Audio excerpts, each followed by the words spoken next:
Dulu singgir Kaisang naik private jet, ia mengatakan bahwa Kaisang klarifikasi hanyalah diri. Teddy menyebut Kaisang seharusnya berani menunjukkan manifest jet pribadi setelah proses klarifikasi di KPK, termasuk stempel imigrasi. Sekarang senjata makan tuan, Deddy Sitorus pamer naik private jet yang diunggah di akun media sosialnya. Padahal dia bukan pejabat penting. Kok bisa ya naik private jet? Uang dari mana ya itu? Apakah menurut kalian ini wajib diklarifikasi atau dibiarkan? Deddy Sitorus ya. Ini namanya senjata makan tuan atau karma, juga bisa disebut seperti itu. Ya, karma menghina, merendahkan keluarga Jokowi ya, seperti ini gitu. Malah terjadi ke dirinya sendiri. Dikutip dari media online ya, anggota DPR RI fraksi PDIP Deddy Sitorus dilaporkan ke KPK terkait dugaan gratifikasi 3 miliar rupiah. Wow, nah saya bacakan beritanya ya. Anggota DPR RI fraksi PDIP Deddy Sitorus dilaporkan ke Komisi Pemberantasan Korupsi atau KPK dan Korps Pemberantasan Tindak Pidana Korupsi Polri terkait dugaan gratifikasi senilai 3 miliar. Laporan ini diajukan oleh Ketua Lembaga Studi dan Advokasi Anti Korupsi atau LSAK pada hari Selasa 17 Desember 2024. Hariri menjelaskan, dugaan gratifikasi muncul saat Deddy Sitorus menggunakan helikopter jenis EC-130T2 milik PT SCA yang disewa melalui PT MBA selama kampanye pemilu 2024 di Kalimantan Utara. Helikopter tersebut digunakan sebanyak 8 kali dalam rentan 28 November 2023 hingga 10 Februari 2024. Deddy Sitorus diduga mendapatkan gratifikasi berupa penyewaan helikopter selama 48 jam. Tarif sewa per jam sebesar 4.000 US dollar sehingga total gratifikasi mencapai 192.000 US dollar atau sekitar 3,07 miliar rupiah. Hal ini wajib dilaporkan ke KPK, ujar Hariri di gedung Bareskrim Polri. Menurut Hariri juga, ada indikasi hubungan khusus antara Deddy dan dua pengusaha muda asal Ternate berinisial GSF dan TJF pemilik CVSA. Gratifikasi ini diduga mempermudah Deddy Sitorus dalam meraih 59.333 suara pada pemilu dan mengalahkan pesaingnya seperti Hasan Saleh dari Partai Demokrat dan Immanuel Ebenezer. Bang Deddy Sitorus, kalau di depan media itu menghina-hina, merendahkan Kaisang, Gibran dan juga Pak Jokowi, seakan dia yang paling benar sendiri. Nah sekarang dia kena karma dan dipermalukan habis-habisannya. Tak hanya itu saja, dalam sebuah diskusi di TV dan juga di diskusi dengan anak abah, Deddy Sitorus ini juga dipermalukan balik sampai dia emosi. Seperti apa sih video lengkapnya? Simak baik-baik video berikut ini. Tapi saya ingin Anda mengakui bahwa selama 9 tahun hubungan PDI Perjuangan dengan Polri harmonis-harmonis saja kan?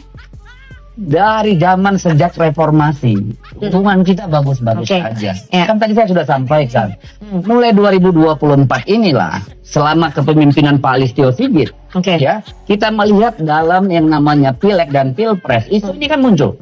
Ya. Kemudian dalam pilkada ini juga muncul. Lalu kami harus diam saja, Nana. Tadi saya sudah katakan, ini cara kita menyelamatkan masa depan. Ini bukan cuma persoalan PDI Perjuangan. Jangan dikira. Baik.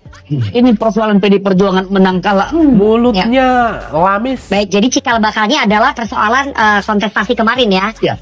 Persoalan yang menurut PDI Perjuangan. Persoalan yang paling mendasar kami melihat.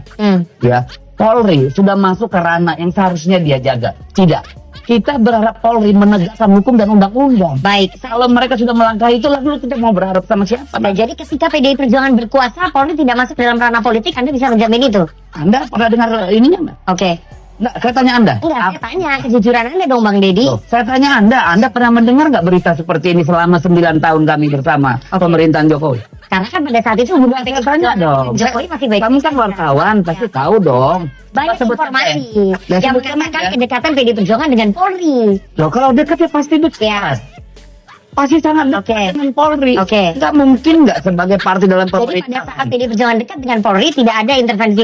Pada zaman SBY pun kita dekat dengan Polri, Nana. Oke. Tanya Pak Ugroseno. Baik. Tidak pernah kita bermasalah dan kita tidak bermasalah dengan institusi. Ini masalah dengan kelakuan orang ke orang, tapi bersifat komando menurut kami. Gitu loh. Itu Jadi problem. ini bukan masalah di institusinya. Loh.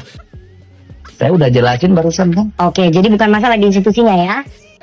Ini kenapa kalau Mas Eros bilang kenapa tiba-tiba Jokowi jadi subjek matter, pertanyaan saya kenapa tiba-tiba PDIP, Hasto, Mega jadi pahlawan? Kenapa gitu loh? Mereka sudah hampir berhasil membentuk opini publik, mereka terzolimi. Dizolimi oleh anak asuhnya yang durhaka. Pertanyaan saya 8-9 tahun ngapain aja? Kan mereka yang menciptakan monster bernama Joko Widodo. Kenapa baru 1 tahun ribut?